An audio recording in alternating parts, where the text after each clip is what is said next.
Dear Mr. A&R, we all struggling artists. Realize the world is cold, but we came here to spark it. Swimming little guppies in a sea full of sharks. It's gonna take a miracle to not end up hard. Hello, and welcome to another episode of Inside the Six with Ian and Thomas. Hi. Got some news this week, as always. That's kind of why we're here. Just thinking that. But we had some really good games this week. Yeah. There were some upsets. There were also some really good games from like lower teams to fight. And they didn't quite get the points, but it was a really good showing from those teams to show what they could do. Start with the first game, Bournemouth United. It was actually really close. Bournemouth actually scored first. They scored one early in the 11th minute. And United came back with Anthony Martial and Marcus Rashford. Not surprising. No. Those are probably the only two players on United that I actually think have a future somewhere. Maybe Paul Pogba. Paul Pogba's kind of overrated, kind of underrated. I think once he gets to where he's happy. He's just not happy at United because he had a good World Cup. So, if he gets to where he's happy, he gets to a different team or even a different manager. I don't know what the deal is, why he's not happy at United. I think he'll be okay. Mm-hmm. I mean, I don't know. I don't want to say he's underrated. I just think he's underperforming. Yeah. At United. So. And Marcus Rashford actually came on as a sub. I still don't understand that decision. I don't think Lukaku played. I know he didn't start. He did not. He didn't play at all. Oh, okay, well, there you go. He actually wasn't even on the bench. Oh, that's right. So that's surprising. Yeah. No, it wasn't surprising. Oh. It's about time. Yeah. But I think it'll be a couple more games, and hopefully Jose Mourinho can recognize the potential in Marcus Rashford. He is an amazing starlet. He's, killing it since he came on the scene 2 years ago. And nobody will give him a chance to actually show what he can do. Anytime he actually starts, he kills it. Yep. He scores 2 goals a game when he starts. It's ridiculous. Hopefully, maybe he can get a move to somewhere else and somebody else will recognize his potential. But at this point, all he can do is hope. But that was a really good game between two really high teams. United have been kind of on a run recently. They're kind of realizing, oh snap, we're in 8th place. Maybe we should not be in 8th place. We're United. Yeah. And I guess it's working. Obviously, we're only about a quarter way through the season, but we'll have to wait and see. Yep. And that win moved them up to 7th place. Yeah, so, I think they passed Bournemouth with that move, right? No, they passed Watford with that move. Passed Watford. But they're not right behind Bournemouth, so they're moving up the table slowly. It's hard because those top teams are constantly getting those 3 points. You can't move up the table. The people above you are moving up just as fast. The Cardiff-Leicester game, it wasn't even about the points for Leicester. And you could tell. They were out there fighting for every inch of that pitch for Vichai. Not even going to try and pronounce his last name again. I'm so sorry. Srivaddhana Prabhu. There you go. But they absolutely went out for him, and it showed. They definitely went out with the intention of, we are going to leave everything out here. Even Kasper Schmeichel had hashtag RIP Vichai the boss on his gloves. When Damari Gray scored, he took a yellow so that he could celebrate, take off his shirt, and said, "This is for you."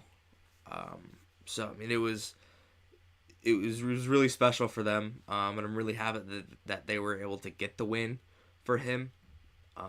So they can And, I mean, and directly after that match, they flew to Thailand for his funeral. Yeah, the whole team. So that's really awesome for Yeah, Leicester. and Alan Shearer, who's a football legend in England, does a weekly team of the week every week, where he picks the best players from each Premier League team and puts together his starting 11 that perform the best throughout the week. This week, it took me about 3 seconds to realize that every single player on the team was a Leicester City player. I looked at it and I was like, they're all wearing the same jersey. What's going on? Oh, wait, they're all Leicester players. Okay, way to go, Alan. So the team of the week this week, according to Alan Shearer, and I would assume probably a good part of the football world, was the Leicester City Foxes. So,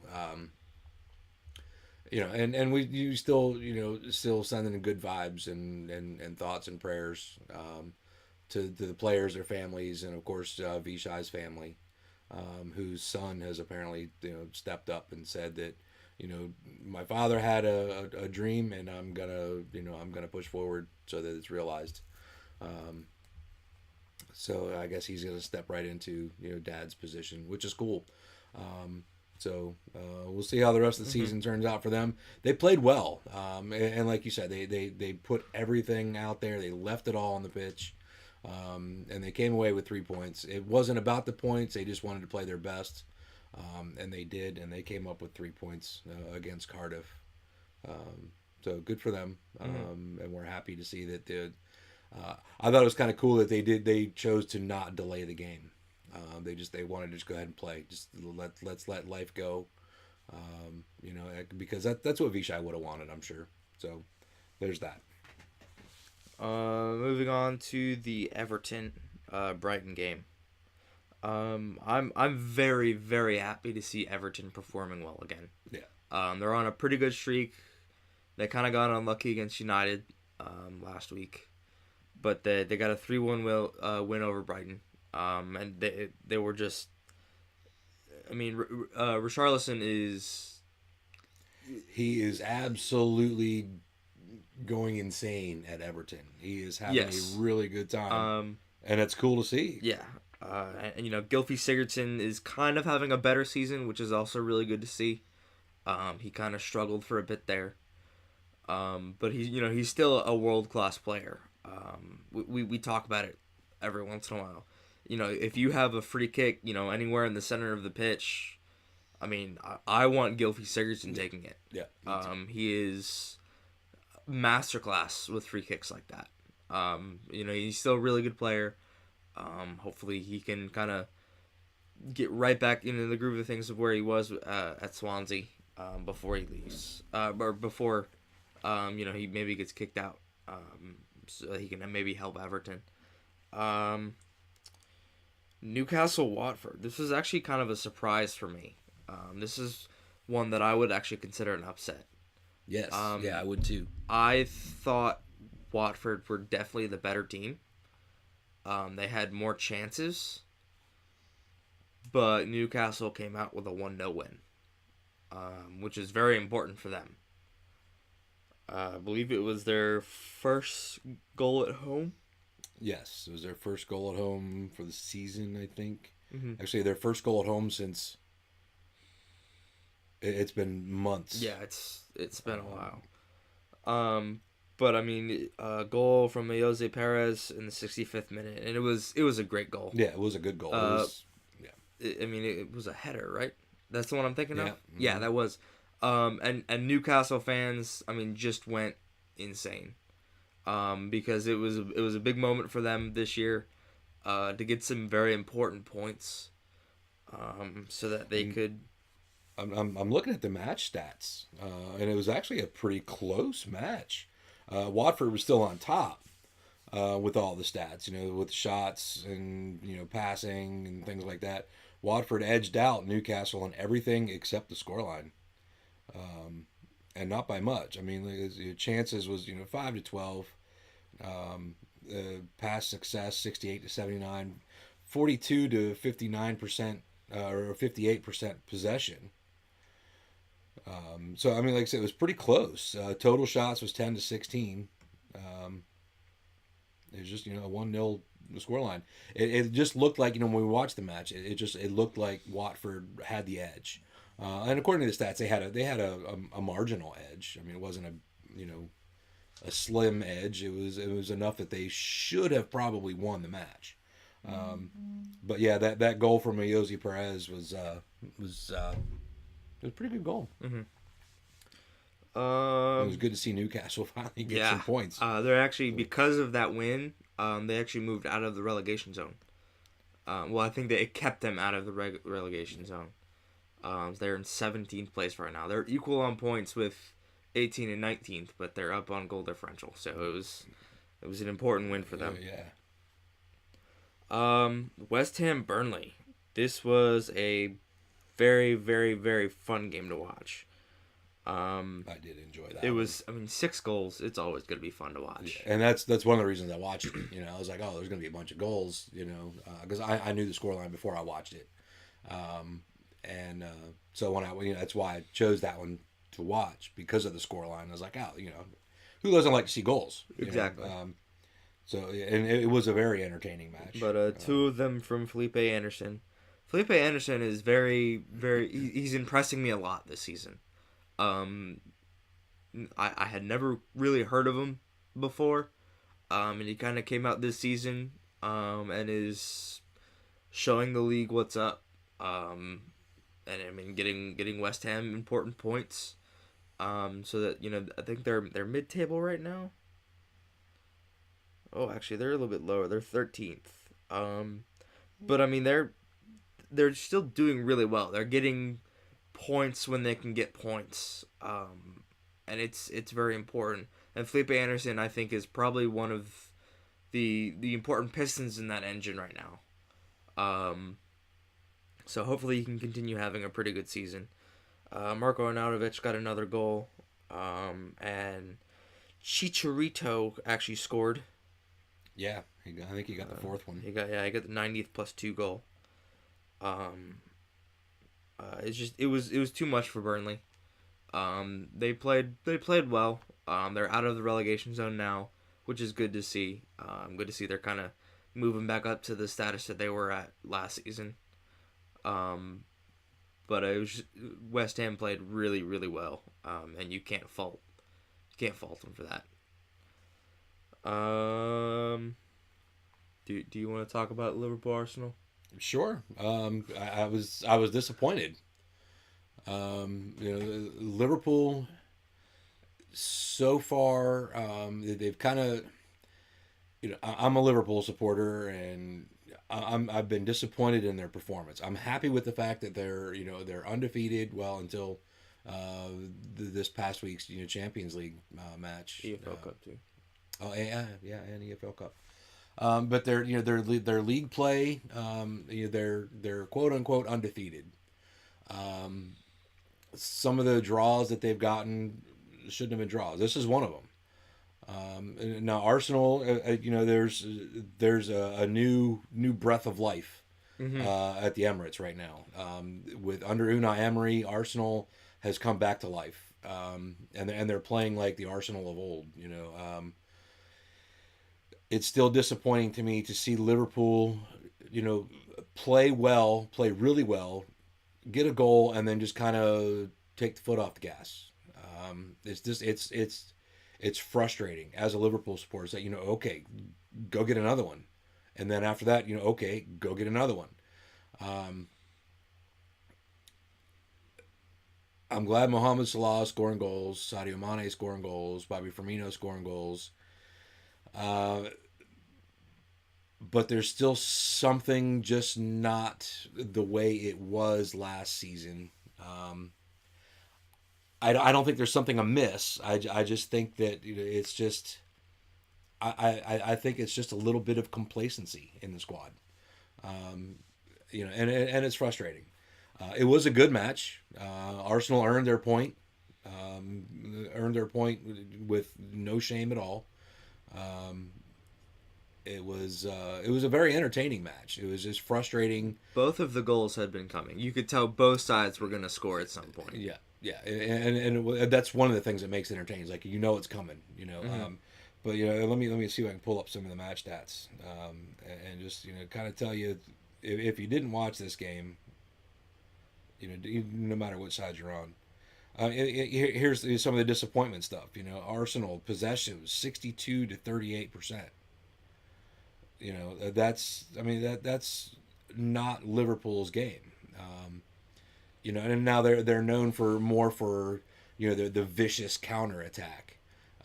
But even that really didn't come to fruition the way it normally does for Liverpool. And that's because I think Arsenal has that breath of new hope that they can play. Arsenal had double on passes, 500 to 250 or 270.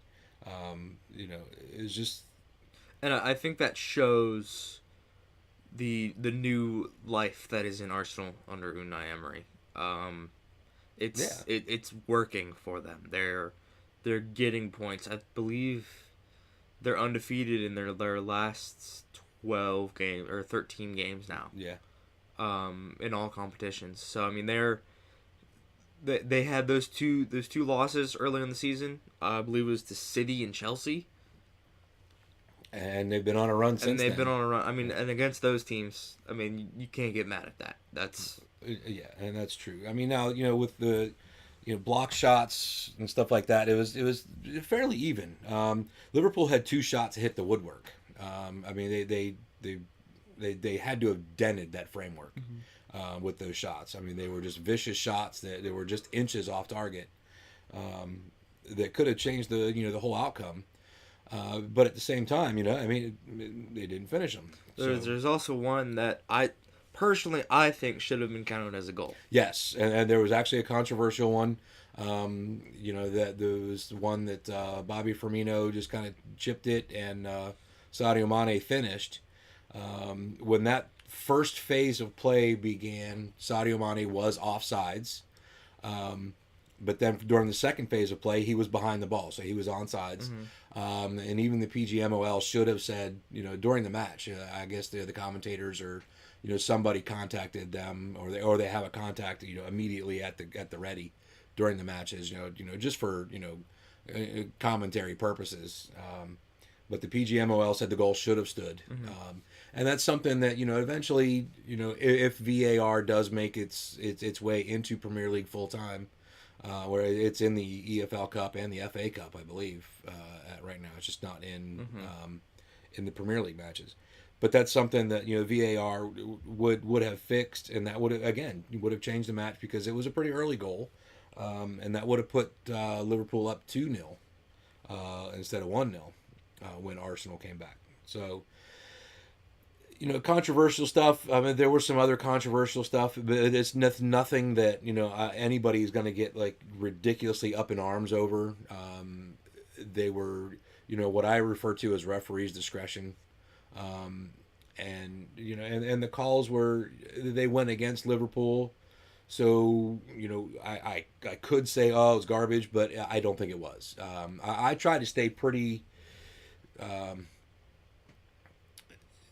Neutral on stuff like that. I try to look at it from a neutral standpoint, not just as a Liverpool supporter, who's going to get angry and throw things at the TV and things like that.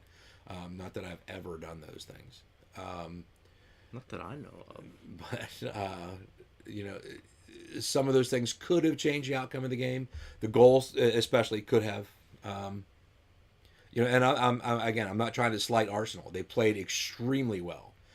They looked dangerous. Especially in the second half, and Liverpool didn't.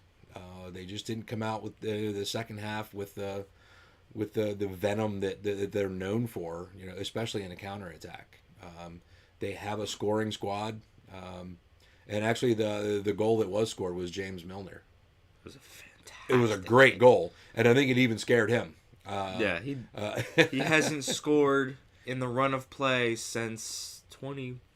Every goal he's scored since then has been a PK. In fact, I didn't. Thomas knew about the game before I did, and he said that Millie scored, and I was like, "Oh, it was a PK," and he said no, and this was my look. That was his look when he scored. That was Milner's score. And that was Milner's look too. Like, ooh, you know, it was a great goal. So, you know, good for James Milner. Good game. It was entertaining. Not the outcome I would have liked, you know, especially against Arsenal. But, you know, you can't stop freight train sometimes. So, you know. Moving on to Wolves Tottenham. This was actually a very, very good game. I was hoping for an upset. It didn't quite happen. I will say one of the coolest things that did happen in the match, at least to me, was in the 7th minute. Heung-min Son comes on. He had an assist to Tottenham's first goal, and then in the 59th minute he left. He was subbed out after 52 minutes of play. But I mean, to come on and it's not very often that someone gets subbed on, gets an assist, then gets subbed off in the same match. Was it an injury? I mean, they brought Christian Eriksen on. I didn't watch that match. I don't remember. But so anybody out there who knows the answer to that I question? think it was. Yeah, because he withdrew himself. You know, he told Mauricio Pochettino that he was done. He had picked up a knock and didn't want to hurt it. But it ended up being 3-2 Tottenham. Like I said, I was really hoping for a last-minute goal from Wolves. It didn't come. But it shows that Wolverhampton is still a team that you should take seriously. Because they can push you right to the end of the game. They won't let you close it out early, like Tottenham thought they had. Well, and considering that Tottenham was up 3-0, Mm-hmm. And then Wolves came back to finish at 3-2, interestingly enough, the man of the match, according to FotMob, shout out to FotMob, we use a lot of their information because it's very up to date, it's very accurate, and it's easy to find. But the man of the match, according to them, was Raul Jimenez. And his player rating was a 9.0.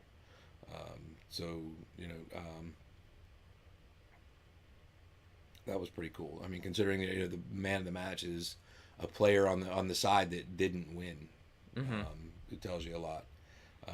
But Harry Kane got another goal, so I mean he got the third, he got the winning goal for the Spurs. So it's I didn't watch this match. I kind of wish I would have. I don't remember why I didn't, but there's that. And I guess we'll move on to the absolute demolishment of this week. City just kind of ran over Southampton 6-1. Yeah, steamroller clinic. I mean, it was ridiculous. The first 3 goals were scored in 18 minutes.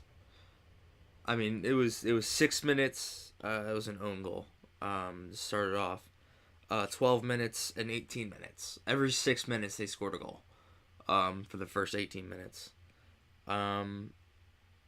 And then it was 4-1 at half. Danny Ings had scored a penalty. Yeah. And that was the end of it for Southampton. Raheem Sterling had 2 goals and an assist. Sorry, 2 assists.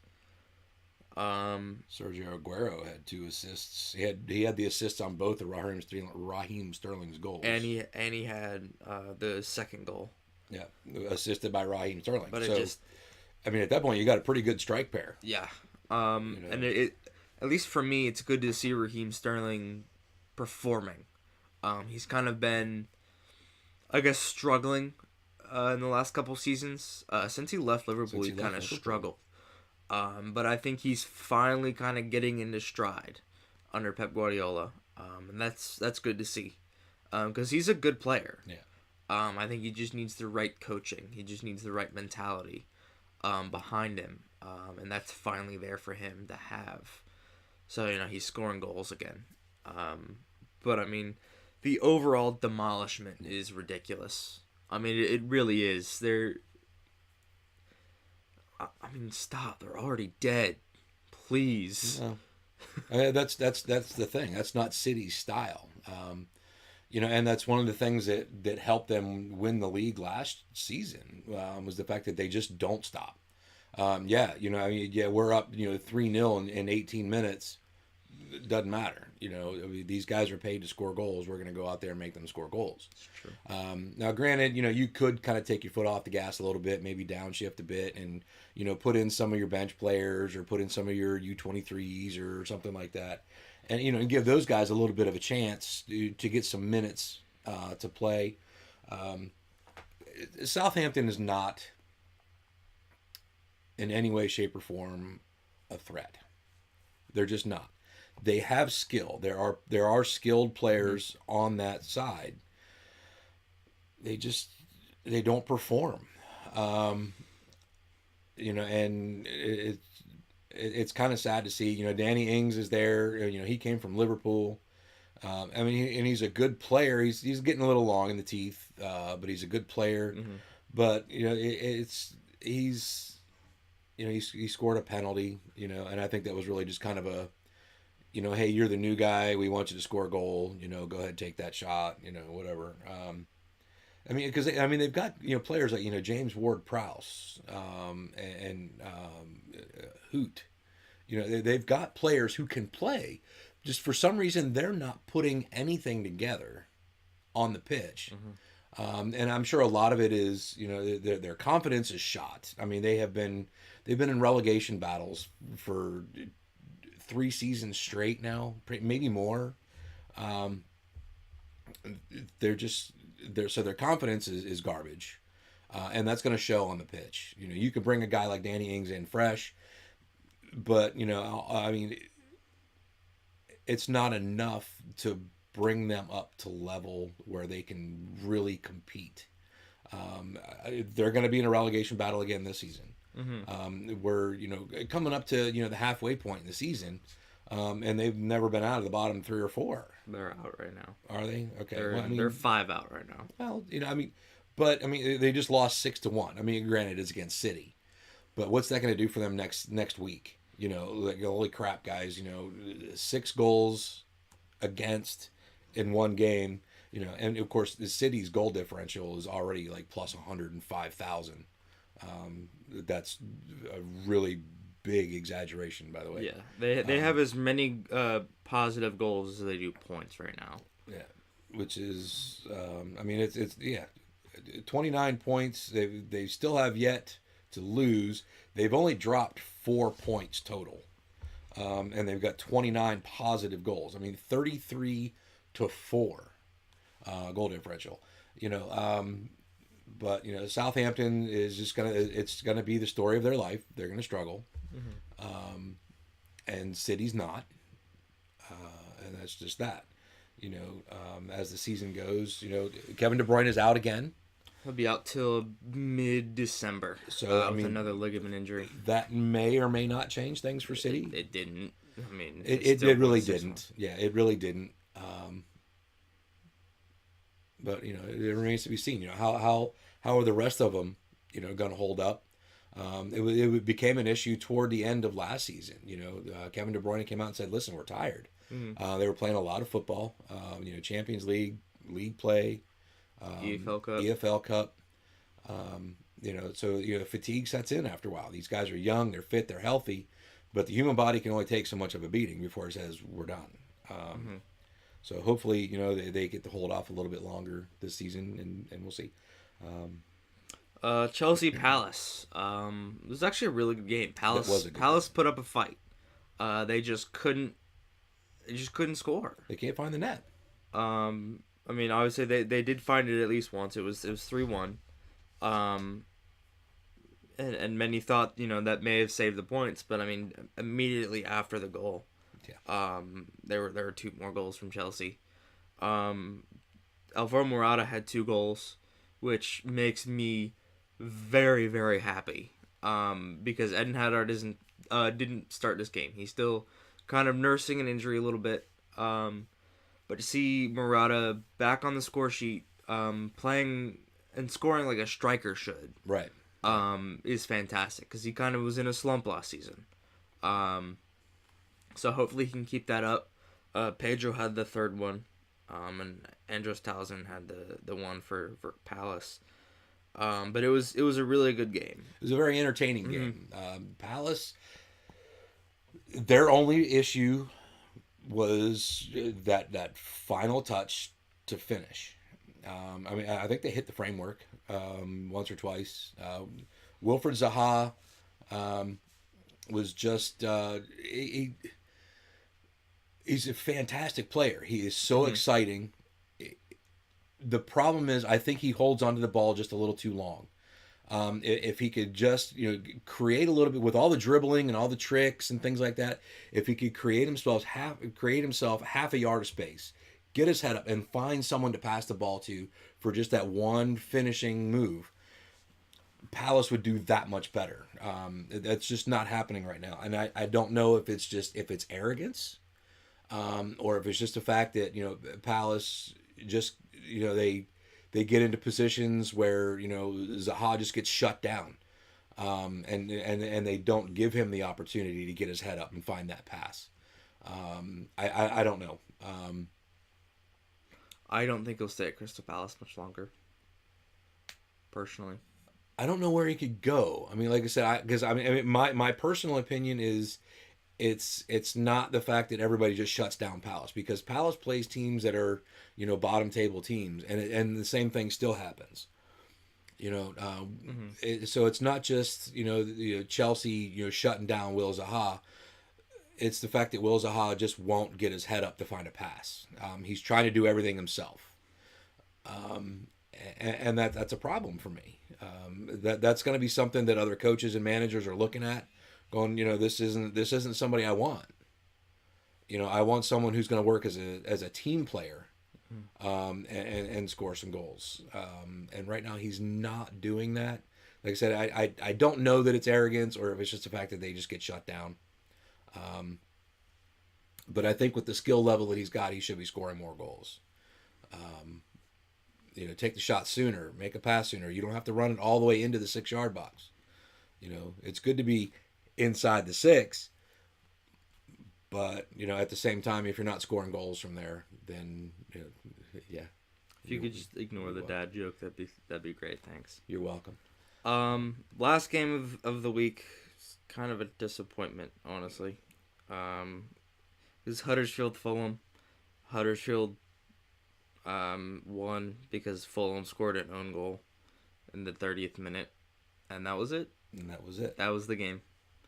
There wasn't much going on, which is kind of disappointing for me, because a lot of times, especially late in the season, these low table teams, those matches are the ones that I really enjoy watching, because these guys start really just scrapping it out.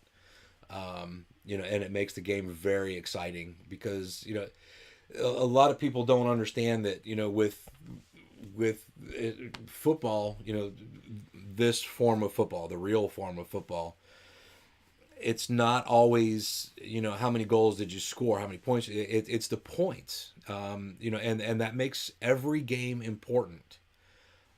Even you get to toward the end of the season, and with the relegation system especially, you get to the end of the season, you got the bottom 3 teams who are literally fighting for their lives in the league, because if they don't win enough points, they get kicked out of the league, and have to fight their way back in. And some teams don't make it back for years and years and years. So that makes it really exciting. And these teams, these bottom table teams, Huddersfield, Fulham, Southampton, those teams, I like to watch those, because you get to see where the heart is. Who's got the heart to win, who's going to really, who's going to find a way to step up and save 3 points, or even save 1 point, sometimes. But matches like this, where it's an own goal scored in the 30th minute and nothing else happened, that's 90 minutes of boredom. And I kind of understand where, some people who aren't football fans like we are, look at a soccer match and go, oh my God, if I wanted to see someone struggle to score, I'd take my friends to the bar. you know, and but when you have two sides who neither one of them really perform enough to do anything but score in your own net, that's disappointing. But you know, it is what it is. You know, like I said, we're still not quite halfway through the season. Things can change. You know, people start hitting their stride, and we'll see. All right, and I think that's it for this week. Next week we'll definitely go over to the Champions League matches. There were some of those. Unless you don't want to. Yeah, well, we might as well. You know, you got to take the good with the bad. And then obviously we'll go over week 12. Yep. All right. Well, thanks for watching, everybody. This is Inside the Six with Ian and Thomas. A special thanks to our good friend Macrophonic MC. He lets us use his music for the intro and the outro. The links are there. Check him out. He's a phenomenal artist. He's a great guy. You'll really enjoy it. Even if it's not your brand of music, just check it out. You won't be disappointed with the level of talent that this cat's got. Big shout out to Thomas. He does our editing and production. Does all the social media and things like that. So thanks for that. Check out the t-shirt shop, the sticker shop. You can get the super cool t-shirts and sweatshirts and phone cases and cooking aprons and, you know, whatever else your heart desires with the awesome logos that Thomas and Thomas's friend Owen have come up with in the past for the show. We want to thank you guys for tuning in every week. We enjoy doing this. We hope you enjoy watching it. If you have comments, what do you want to see? What do you don't want to see? What do you want us to talk about? What do you want us to talk about less? Whatever. Leave us comments. Don't forget to hit the subscribe button so you get notifications. And I think we're going to keep doing the Google Play and Yes. the other one, the Apple thing. iTunes. Yeah, That one. We don't use Apple. It's terrible. Anyway, so you should be able to find those links once everything's up and running. So, and we'll see you again next week. All right. Thanks for guys. watching. Dear Mr. A&R, we all struggling artists. Realize the world is cold, but we came here to spark it. Swimming little guppies in a sea full of sharks. It's gonna take a miracle to not end up.